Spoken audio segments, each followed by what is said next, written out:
dedicated to service and the people, I introduce you to Dr. Mark Perlmutter. Thank you.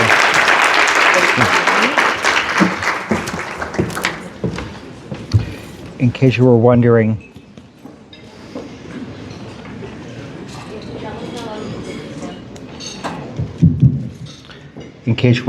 where the Jew in the room is.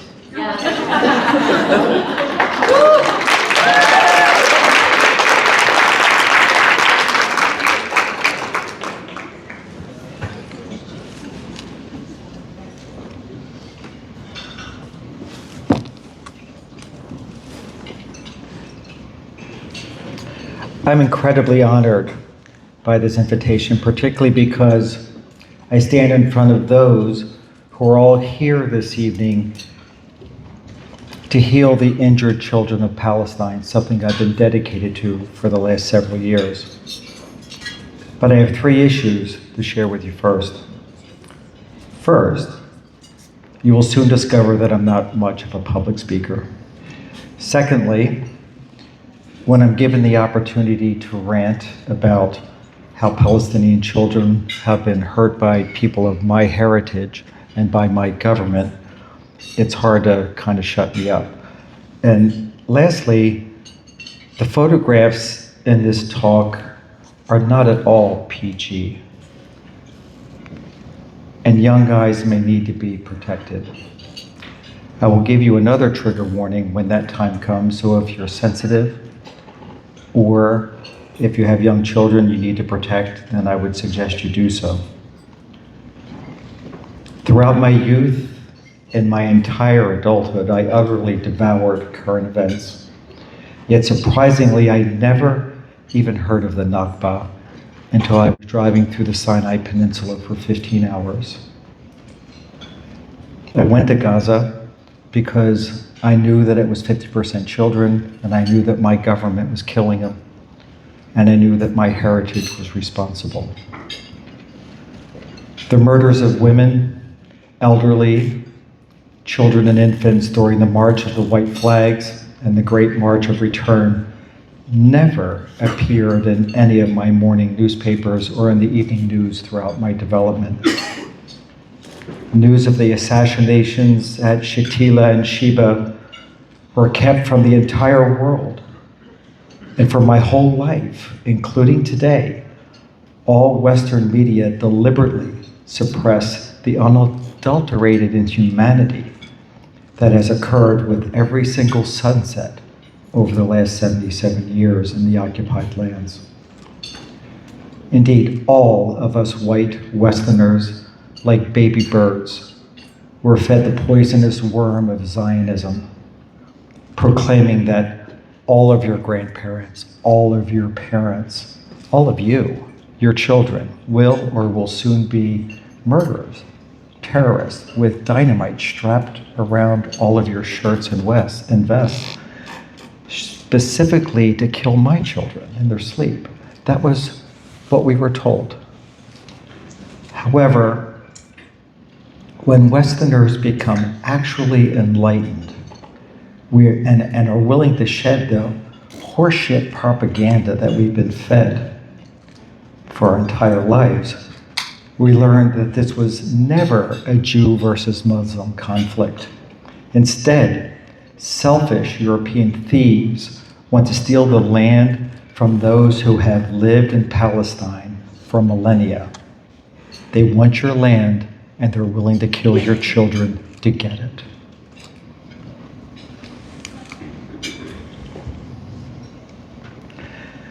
Now I'll give you your final trigger warning, because I'm not interested in offending anybody.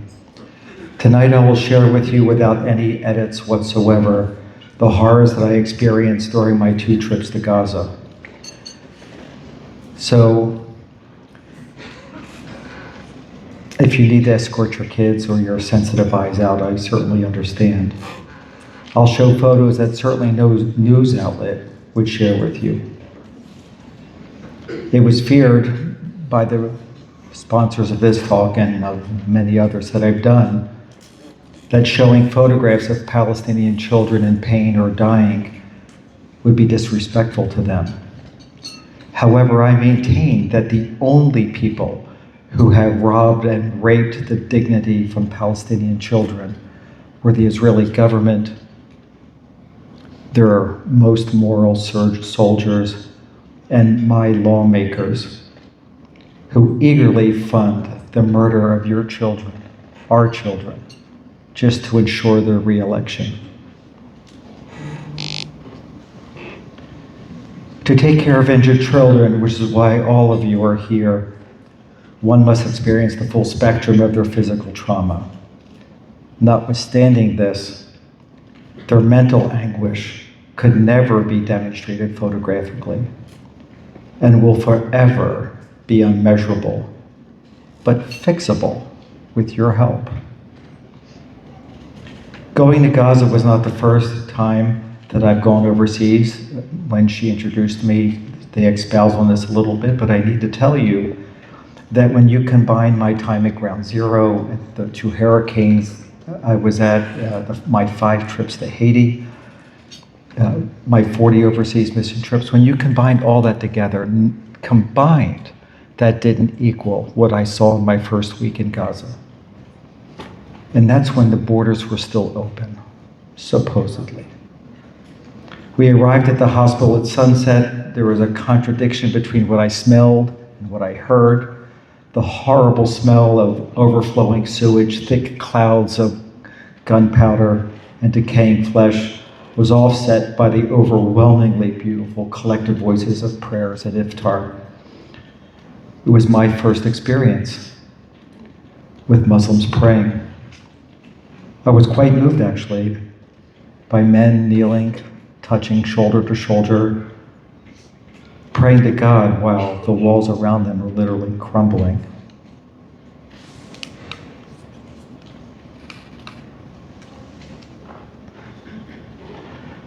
During the iftar, the exact location of the now closely gathered women and children was being very carefully discovered by the always present Israeli drones, and within moments, the bombs begin to fall, directly targeting them.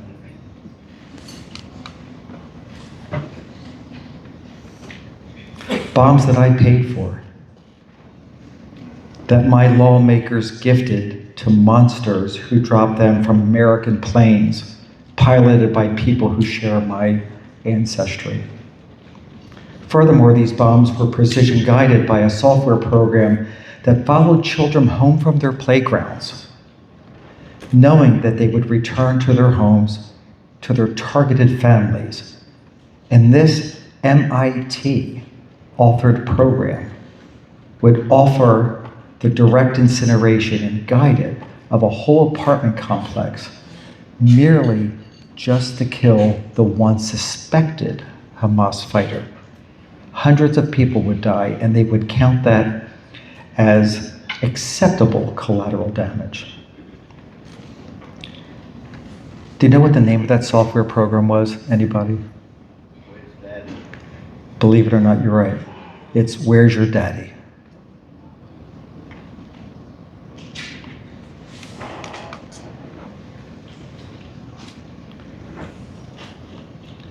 When the ceasefire broke by Israel March 18th at 2:30 in the morning, we saw 190 people come into the emergency room within the first 2 hours.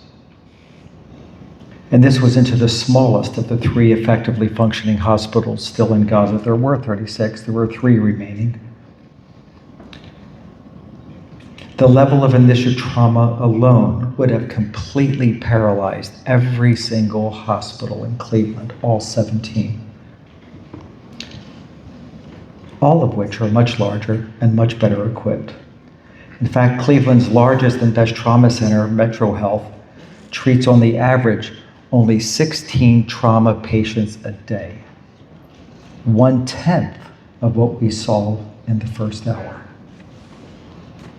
in a hospital that was smaller than any hospital in Cleveland.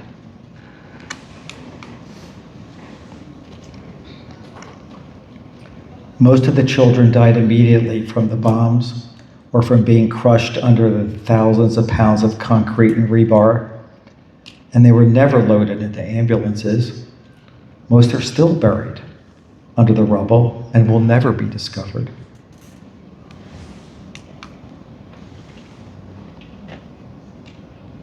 Several of the children who were put on the ambulance alive died either on the way to the hospital or shortly after arriving.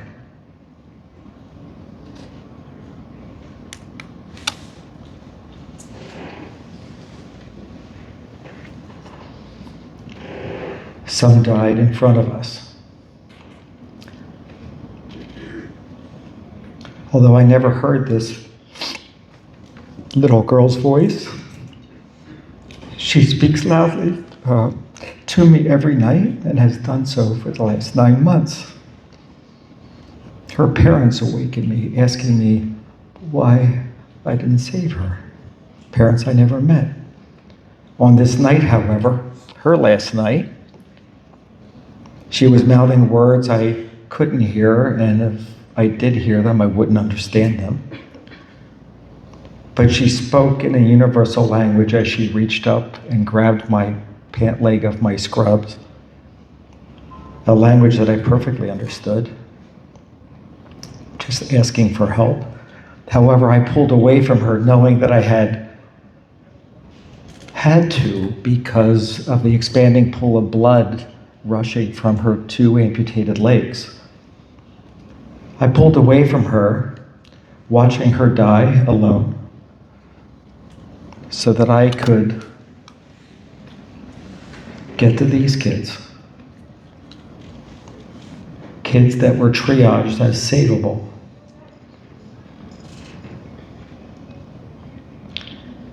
Some of these children lived, all needed multiple surgeries. 100% of them got horribly infected. 100%. There's no antibiotics, no soap. And these infections took many extra lives and certainly thousands of limbs. But what about the wounds that never bleed? I've spoken to dozens of children who wish they did die. Indeed, Save the Children noted that over half of the children in Gaza, ones who were never injured, have considered suicide. And that number climbs to 90% when you interview injured children.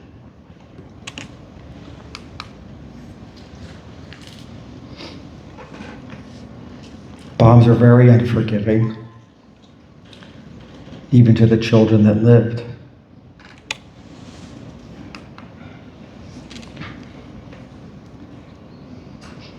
You may not notice the small shrapnel hole at the bottom of her nose, completely destroying every bone in this toddler's face and her spine.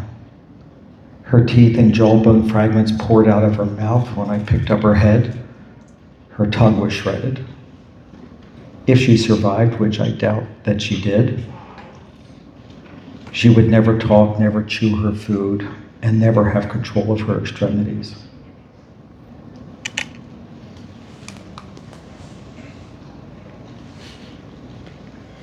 There is no place in a 5-year-old's body where this jagged piece of iron can fit, especially when it was placed at 3,000 feet per second.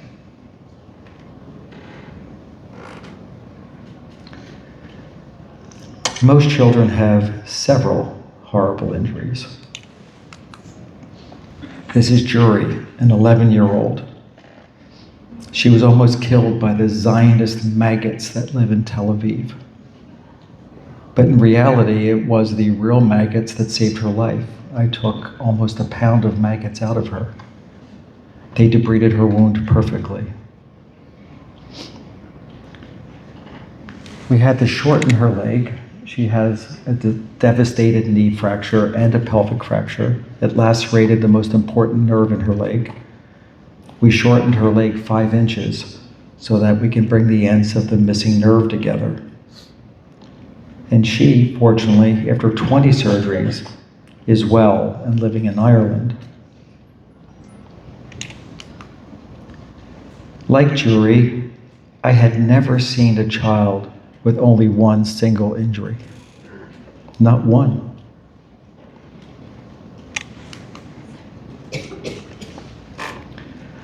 The hospitals were depleted of all necessary supplies, quite intentionally, actually, by Israel and the United States governments.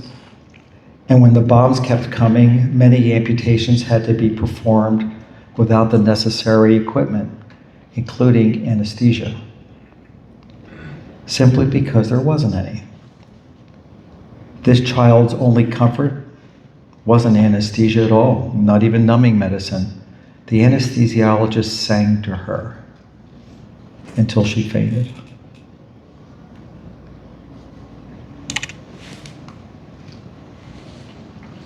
These are two children with burns. They represent the spectrum of burns that could happen in any country. The child on your left has a 5% body burn. Nobody dies in this world with a 5% body burn other than in Gaza. I volunteer in the middle of the Honduran rainforest, 3 hours drive at the end of the last paved road, and in that poorly equipped hospital, that child would have lived. But not when you don't have antibiotics, not when you don't have a laboratory to monitor their electrolytes, not when you don't have saline to give them, not when you don't have soap to clean their wounds or dressings to put on them. The child on the left died. The child on the right, the child with his butt cheek burned off and sitting in the bed next to him, lived for a few days. Never in my life did I pray for the rapid death of a living baby before him. Not all children were the victim of bombs. Some were quite very deliberately targeted by snipers from this most moral army. This is a .50 caliber bullet.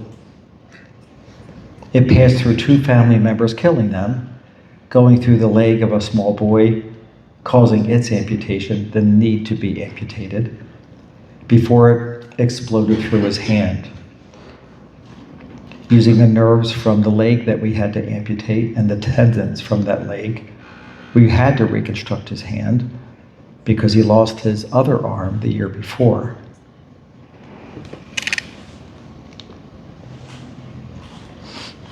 Girls were specifically targeted in their legs.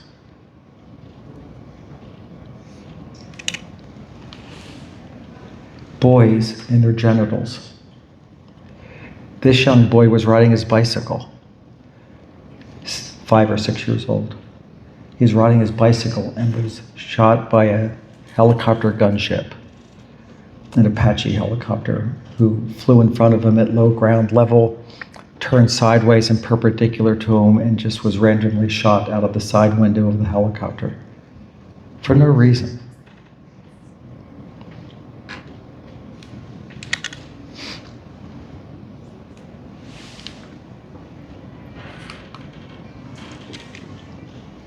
Older boys got kill shots. 83% of American doctors who worked in every hospital throughout Gaza witnessed children who were shot in either the chest or the head, 83%. And those are kids that were witnessed in the emergency room. Not 83% of our team would ever have gone to the emergency room, so probably 100% of doctors that would have worked in an emergency room saw a child who was assassinated. They were never, as Israel said, unfortunate casualties of war, but deliberately targeted. These 2 kids, in fact, were my patients. They were shot in both the chest and the head. No child gets shot twice by mistake. Indeed, the father of one of those 2 kids, when I talked to him afterwards, explained to me as he was crying why didn't they shoot me? Because if they were truly after Hamas, they should have shot me and spared my kid. Correct? Instead, when he was walking to get water with his son, he felt his son get pulled out of his arm, thinking he stepped into a pothole.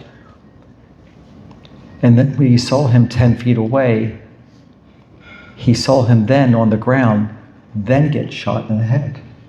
He looked over at the source of the noise, not hearing the first one, and there was the Israeli soldier right before he climbed to the back of his Bradley fighting vehicle, giving the local equivalent of a middle finger to the father, still electing not to shoot the young adult male that could have qualified to be a Hamas fighter.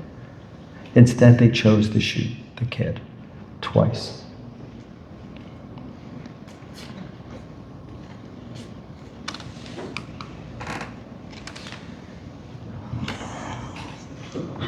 Finally, some children are murdered by the most heinous of war crimes.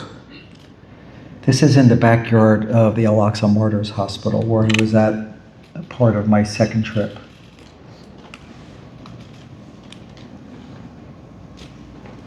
I can show you on this screen next to me.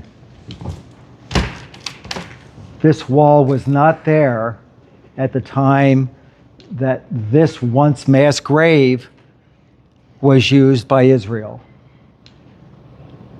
And people in these rooms bore witness to people being buried in the mass grave. Not all those people buried in the mass grave were dead. I took the testimony and presented that to the International Criminal Court of witnesses that saw two little boys with one adult being pushed into the grave. People who lived in the buildings right behind where the wall is now saw children being pushed alive into the grave. And all of the witnesses independently spoke of how they heard their voices get muffled as the dirt piled upon them.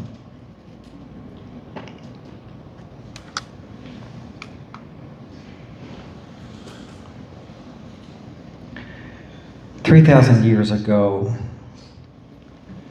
when orchestrating the planned genocide of Amalek, Saul, the first king of Israel, killed his enemy warriors, but then murdered their women, their children, their infants, and even their goats and sheep and donkeys. And then he burned their temples. 3,000 years later, King Netanyahu is doing the same thing to Palestinians. Hundreds of thousands of your family members are buried under millions and millions of tons of concrete and rebar. Over 1,000 mosques were deliberately turned into rubble. Even a 1,700-year-old Christian church. By 2,000-pound bombs, which you all paid for. Just like the one that penetrated the roof of this mosque in this photograph.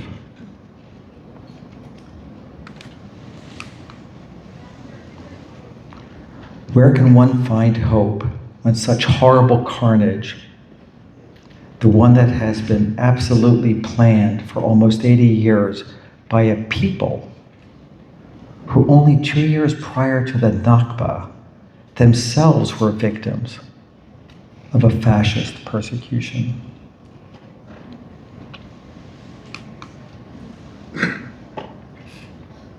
So where can one find hope? Although 65 children died in the 7 bombings of this mosque,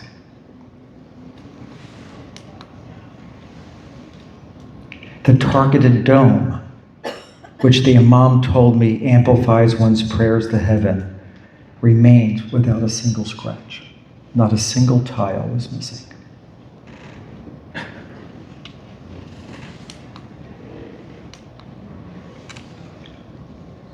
These shredded Qurans were everywhere when I walked around the destroyed temple, and There were small voices coming from every corner, hiding behind pillars and tumbled rocks and piles of rebar.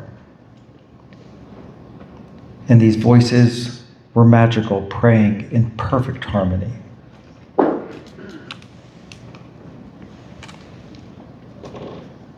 Where can one find hope? These 10 praying children were the only survivors of the 7 bombings of the mosque. And when I asked their mom what they were collectively praying about, these children who lost their families, all of their possessions, all of their dreams, his moving answer to me was, for the people of Israel, so they could again find Yahweh to guide them back towards righteousness.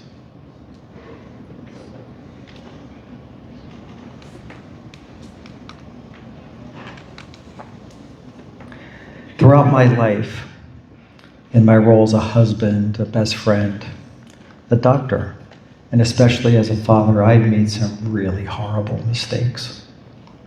Mistakes that I deeply regret and which have forever cost me meaningful relationships with people that I love.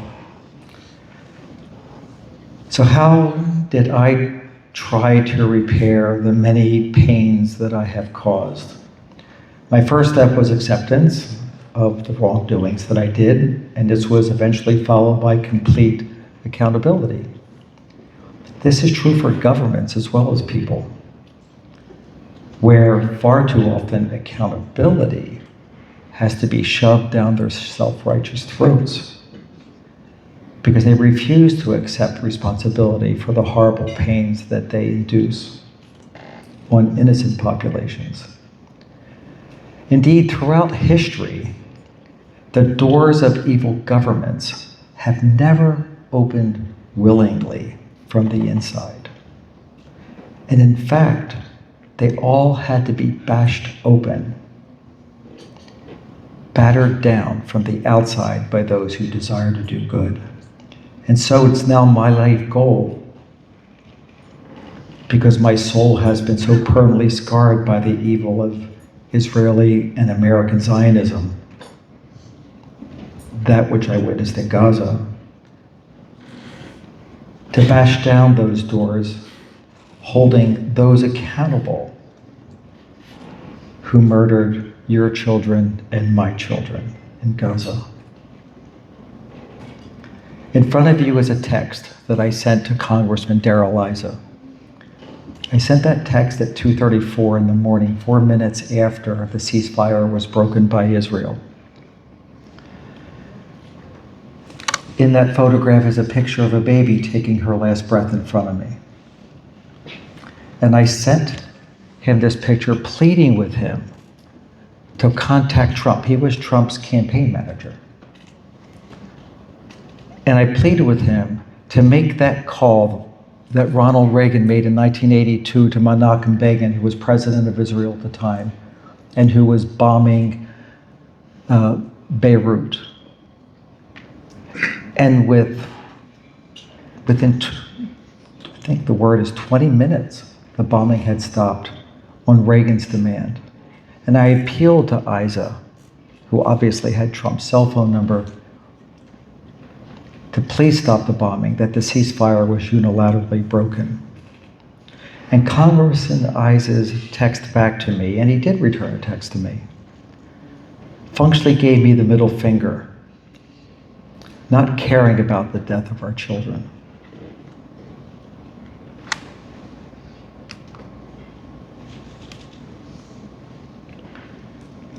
Last year, AIPAC funded $53 million into 361 pro-Israeli campaigns. That's not a casual endorsement. That's procurement. And with this wholesale purchase of our lawmakers, Israel functionally controls the United States. Indeed, the most occupied territory by Israel is not Gaza. It is not the West Bank. It is not the Golan Heights. It is the U.S. Congress building. My end-of-life goal is to unseat these elected prostitutes, by revealing them to their constituents, to get them kicked out of Congress, exposing them as the complicit war criminals that they really are.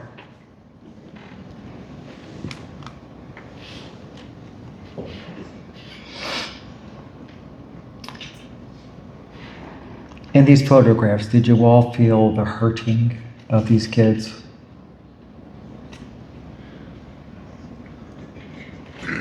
It's not at all difficult for caring people such as each and every one of you to genuinely feel the immeasurable pain that many thousands of these Palestinian children suffer from currently and have suffered from.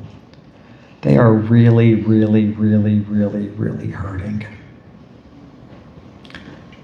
I would like to now beg all of you to invest in tonight's perfect cause. And please reach deeply into your hearts and pockets and give very generously to the PCRF. The Prophet's teaching proclaimed the need to care for both orphans and injured children, making their protection a societal duty and means to divine favor. So please give tonight until it really, really, really, really hurts to heal our children in Palestine.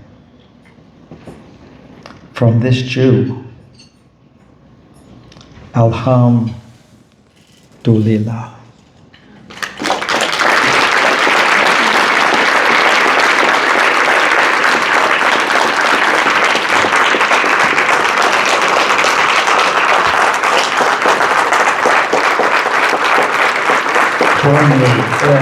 Tahiyya Palestina.